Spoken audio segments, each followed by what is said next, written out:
6 p.m. in Dub, in the Gokitunja Division, Northwest region of Cameroon, same time right here in Akwadwala.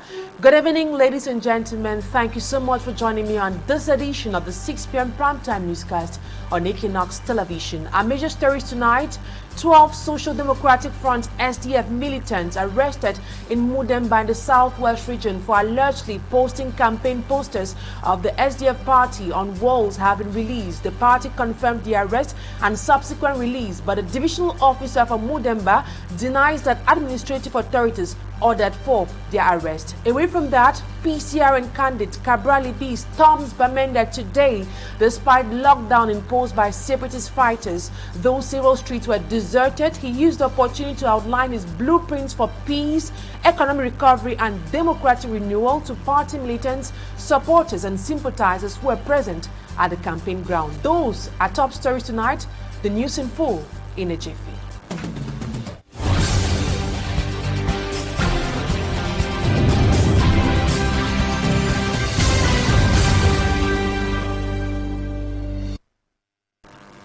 Once more, thank you so much for choosing Equinoxe television. For presentation, I am Immaculate Fogwe. Heavy security presence marked the city of Limbe in the southwest region as lockdown brought all activities on standstill on October 1st. Very few persons could be seen moving along the streets. Our reporter Davison Maimo is on standby and he gives us updates on the situation on the ground.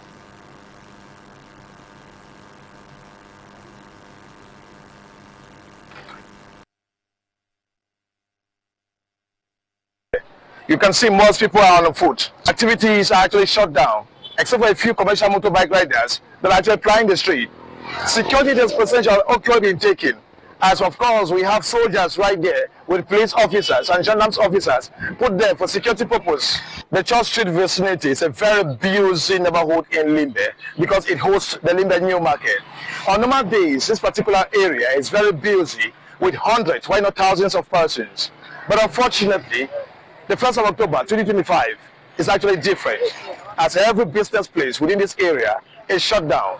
Just a handful of motorbike riders could be seen plying the road, most of which are all private, even the cars that we have seen so far. I am at the old market area in Limbe.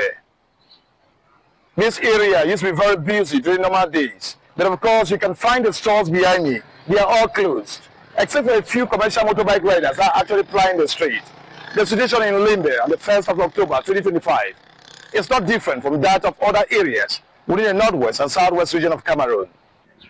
In fact, security dispensation actually was taken within the city of Limbe as the Faku administration, headed by the senior divisional officer, Vian Mekala, actually put in place a security from the police, the gendarmes, to the army, everywhere, for peaceful purpose. And that actually worked as the town of Limbe remained peaceful on the 1st of October despite every odds. Davison Maimo for Equinoxe television, live in the seaside resort city of Limbe. And staying in the southwest region of Cameroon, but this time around in Buea, which still bears the marks of tension from Wednesday, 1st of October's terrifying atmosphere. The streets of the town remain quiet than unusual, although some residents have begun to emerge and a few businesses are tentatively reopening. The atmosphere is far from normal. Many parts of the town are still subdued as people cautiously assess the situation before leaving their houses. The 1st of October in Buea was marked by a near total shutdown of the town. Rex Afona, Buea-based correspondent, has been moving around to assess the situation. He now briefs us on the situation of the town of Buea. Where I am standing is Bumaka in Buea, where things are relatively better than they were on the 1st of October. You know, it has always been a very tense atmosphere every 1st of October since the outbreak of the ongoing crisis in the northwest and southwest regions. Many people preferred to stay indoors yesterday because of the atmosphere that prevailed in this part of the country. And also today, as you can see right behind me, a few vehicles are plying the roads and also very few persons are also moving, going about their business. But the atmosphere here is far from what it used to be in Buea. The town is still relatively deserted as many more people prefer to still stay at home and many more persons are still not going about their businesses as usual.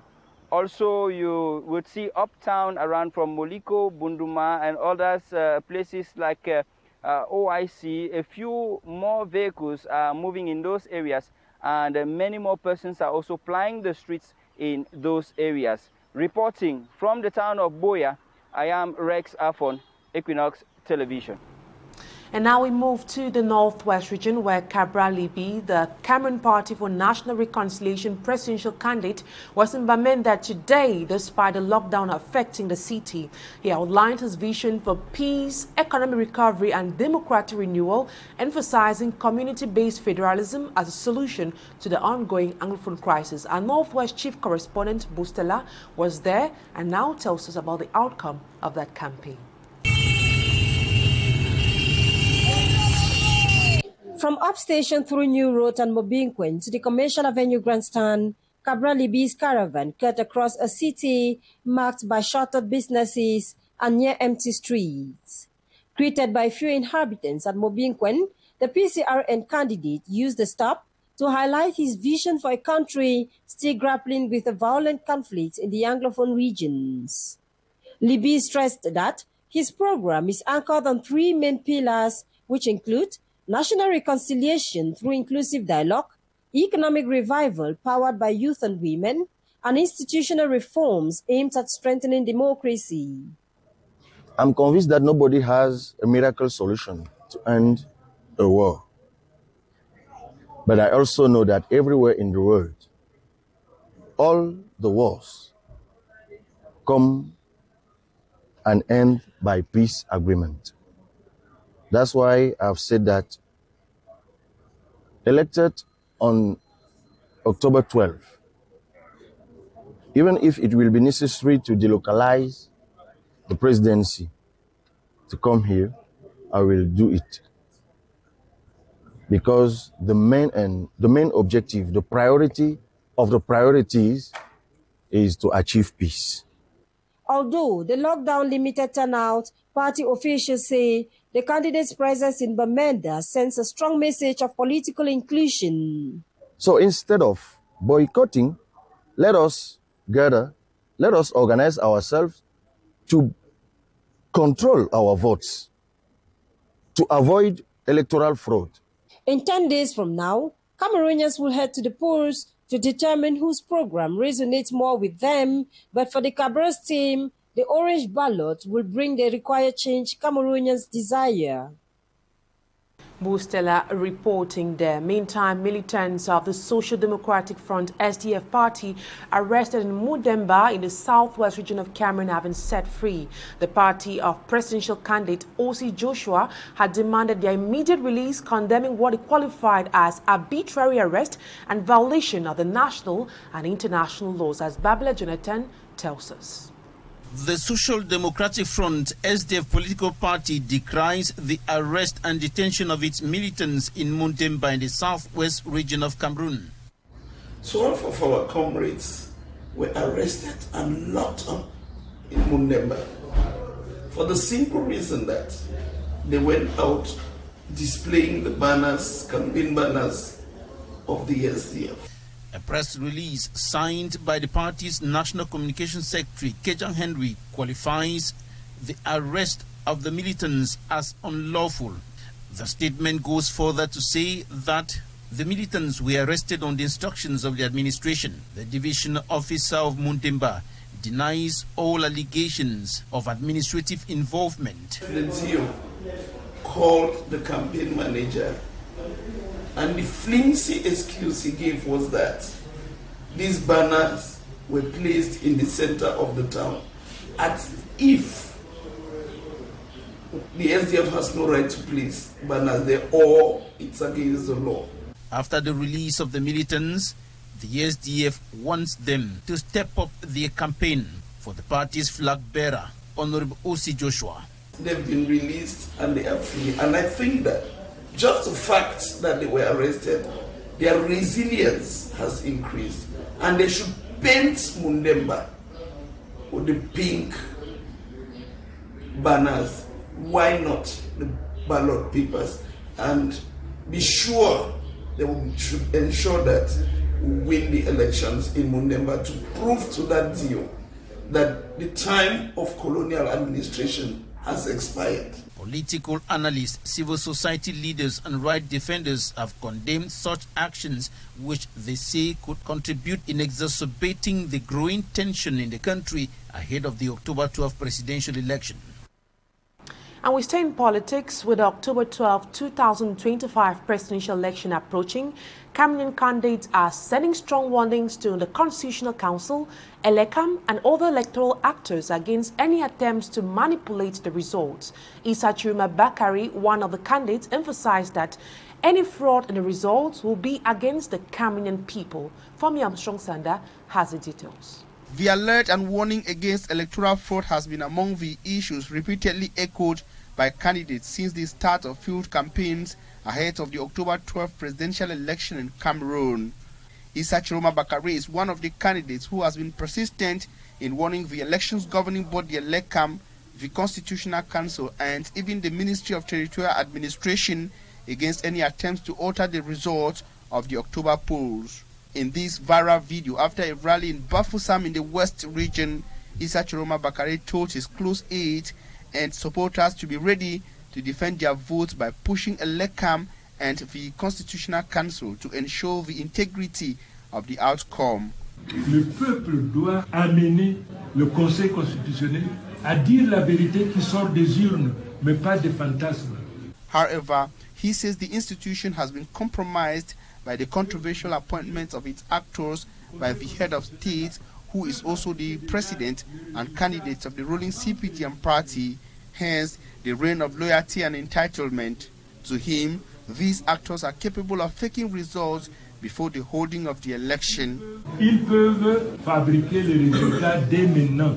Du Conseil constitutionnel, Monsieur le Président du Conseil électoral. In another outing in Yagwa, Far North region, Issa Chiroma Bakari told Electoral, the Constitutional Council, and the Ministry of Territorial Administration that he has received the mandate of the sovereign people, and whatever plans are made against him and his cause are planned against the people.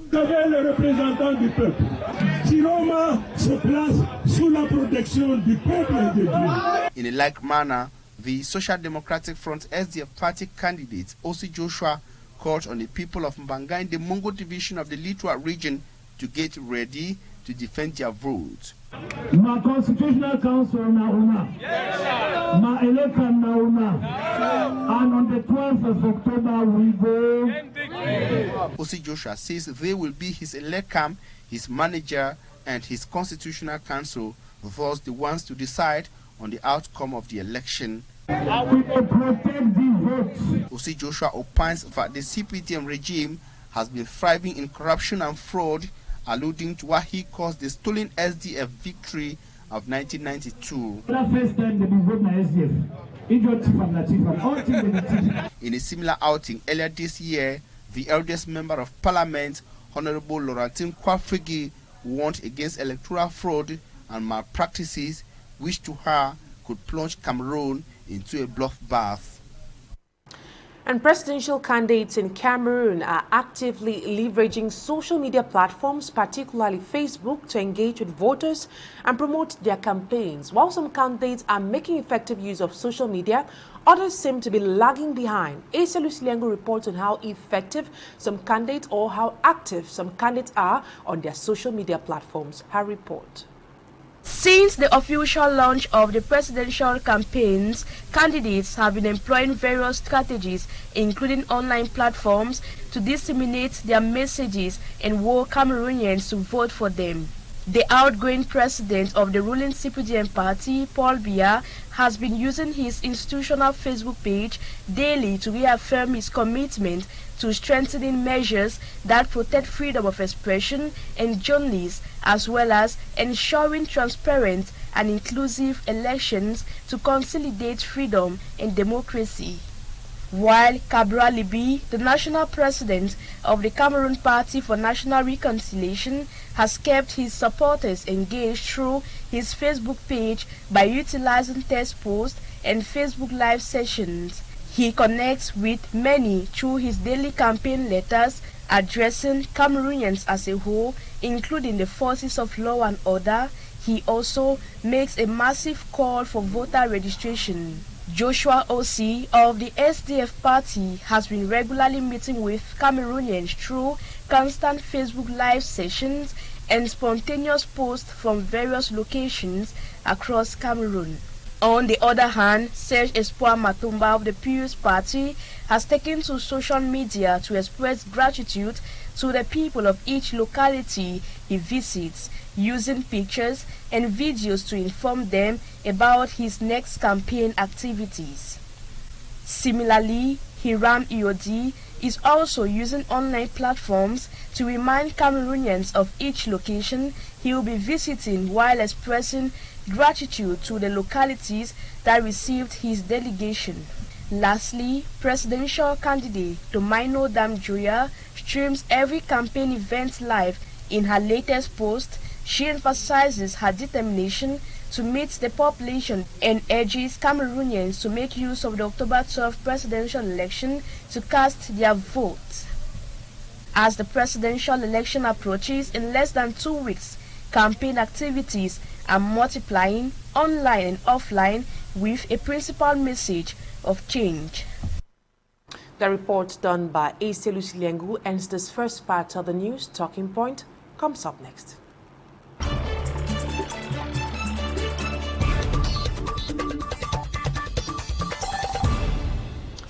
On the line in Bamenda is Colbert Gwain Fulai, a journalist and thought leader. Good evening. It's a pleasure having Talking Point tonight. Hello, Immaculate. Thanks for having me. It's always a nice day being with you on Equinoxe. Thank you very much for inviting me. Today is the International Day for No Violence. This commemoration comes at a time Northwest region has been marred by violence since. 3 corpses were recently discovered at a refuge site in Chobo. It is a locality found in Bamenda 2 subdivision. Also, another Cameroonian known by the name Fulai Emmanuel was killed in Jakiri, still in Bamenda. All these happenings contradicts what we are commemorating today. What do you make of this? That's so unfortunate that as we're celebrating the International Day of Non-Violence, violence is instead mounting to a degree in the 2 English-speaking regions, especially in the Northwest, where a chain of corpses have been discovered on dump sites. And just recently, 2 days ago, we heard about the brutal killing of an elite of the Buea division in the Northwest region, and Fulai Emmanuel was a brother of the late minister. This is also disheartening to us as we are virtually going against the principles of non-violence as founded by Mahatma Gandhi, because today is actually the celebration of the birthday of Mahatma Gandhi, and through her non-violent direct action, he also brought leaders to the forefront like Martin Luther Jr. and more importantly Mandela, who had to fight for the liberation of South Africans. We are instead going into violence on a daily basis, and this is actually counterproductive because it does not serve anybody. As we speak, people in the Northwest and Southwest regions have been indoors for the past 3 days because gun trotters have asked people to sit at home. This is virtually violence, so it's propagating violence rather than promoting the ideals of non-violence. And it has been proven that violence begets violence, and so we can't really achieve an objective by promoting the kind of violence at the scale that we have in the Northwest and the Southwest. It's so unfortunate, and especially for people in the Northwest and Southwest, as they sit at home, they're more into meditation, into prayers, and that is also an aspect of non-violence, because the minority is lording over the majority in the Northwest as we speak, because people think that that's the culture of people in the Northwest, to be brutal, to be people in the Northwest are grown to be very civilized people, but just a handful, less than 10% of those who are perpetrating violence. Of course, we know that Chenua Achebe in one of his books said that the lunatics may be outnumbered, but they're on the place. That is exactly what happens in the Northwest and the Southwest region. But more importantly, in the case of Bamenda, where people are dying, it is important to know that more people are for peaceful resolution of the problem. More people still rely on the principles of Mahatma Gandhi, on the principles of Martin Luther King Jr., on the principles of Nelson Mandela, and it will come to pass because the majority will always have its way. Yesterday was the 1st of October, a day former British Southern Cameroon voted to unite with French Cameroon.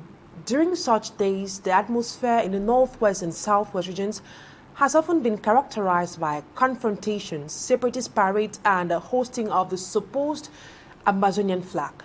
How was it like this time around? Well, that's an interesting question about 1st October 1, where Southern Cameroonians decided to become independent by joining La République in 1961. And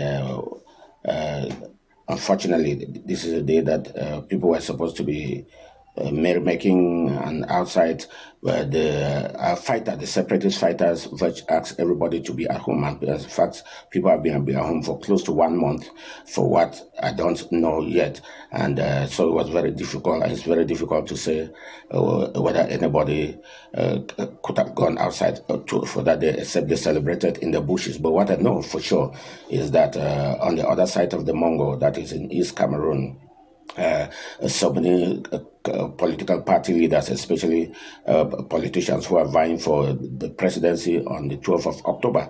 So many of them spoke to the issue of 1st of October, addressing the particular concerns that are happening in the Northwest and the Southwest. So there's a lot of conscientization as far as I'm concerned, because close to 80% of presidential candidates address themselves to the issues of 1st October and the fact that the suffering of the people in the Northwest and the Southwest is unbearable, and that if they are given an opportunity, they will immediately address the issues in 100 days or 200 days or in the first 3 years of their mandate. And so to me, it's very important that Cameroonians are beginning to have this conversation, especially as 90% of the manifestos, but for one, that is the one of President Paul Biya, are speaking to the issue of federalism, which is what people have been clamoring for. A majority of Anglophones have been clamoring for, and which is even where the story of 1961, 1st of October 1961 started, because 1st of October 1961, it was an agreement, and a gentleman's agreement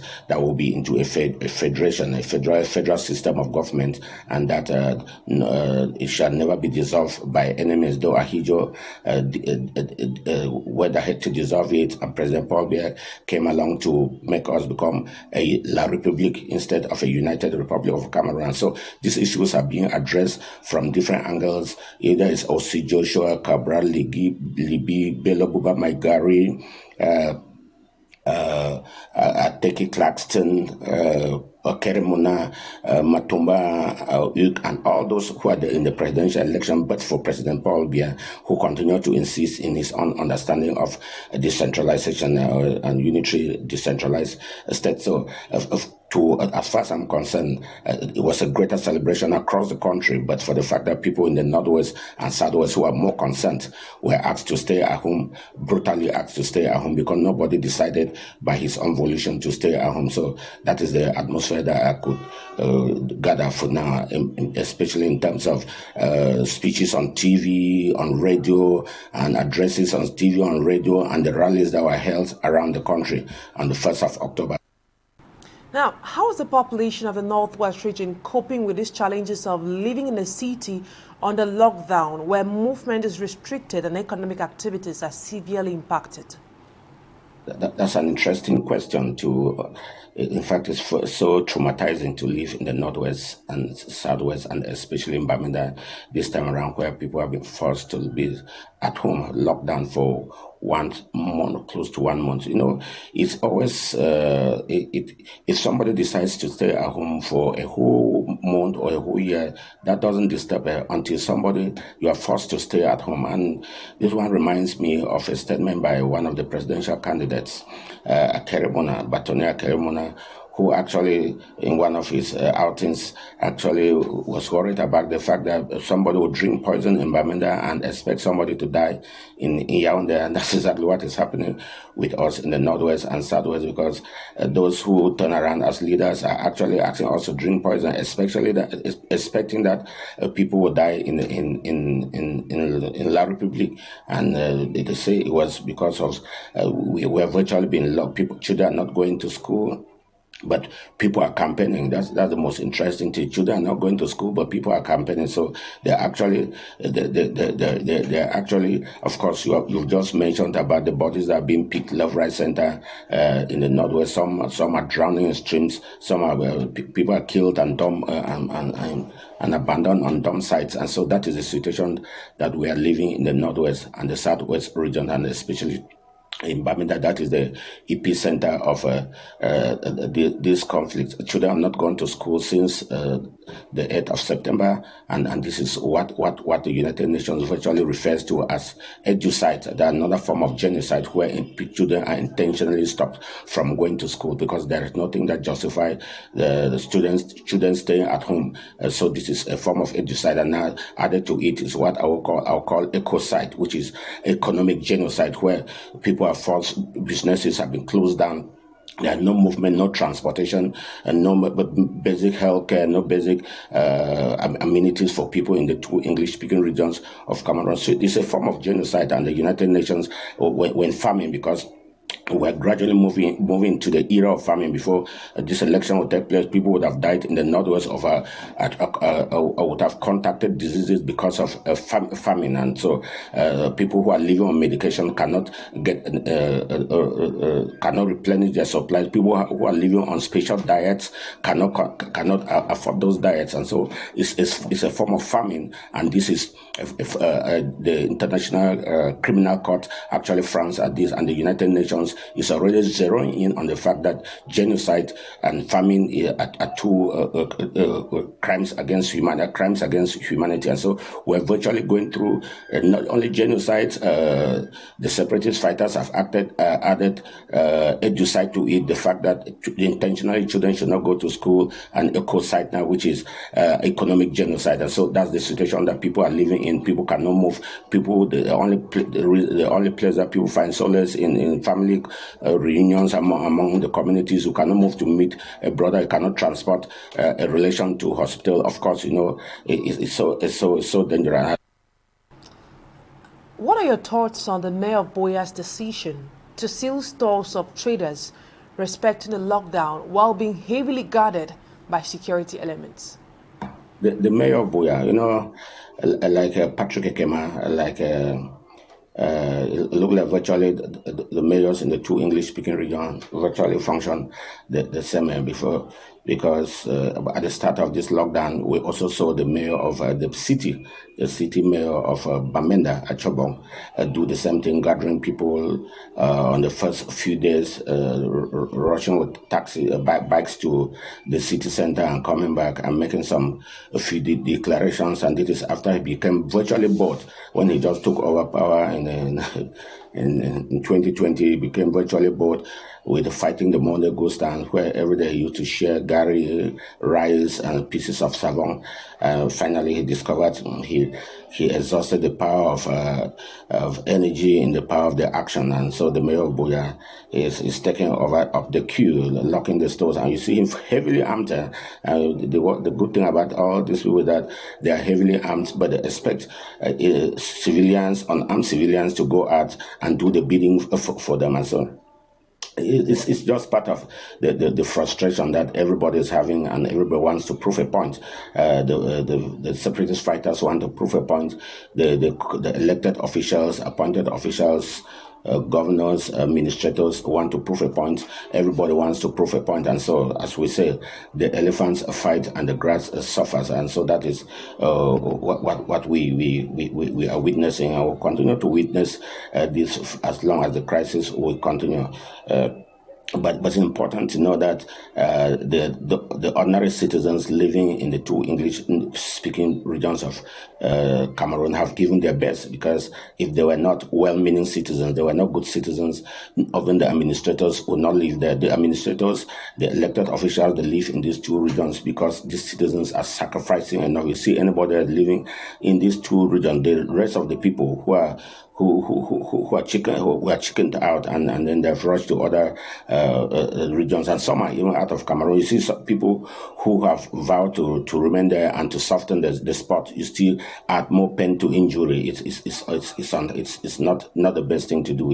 It's not what we can encourage in this our country. Knowing the presence, but if they were going out there and locking those doors without being heavily armed, every individual will understand that anybody can go out and carry out that kind of act and come home. But yet they're heavily armed. It also means that something tells them that the first line of security is your own self, but they don't know that the other people are also practicing the same maxim. That is so sad. It's so sad. Colbert Gwain Fulai, journalist and thought leader based in Bamenda. Thank you so much for your time. And that's what put a cap to today's edition of the 6 p.m. primetime newscast on Equinoxe Television. Thank you, ladies and gentlemen, for always staying with us. Stay in the company of interesting programs on Equinoxe TV. See you tomorrow, same time, God willing. Bye-bye for now.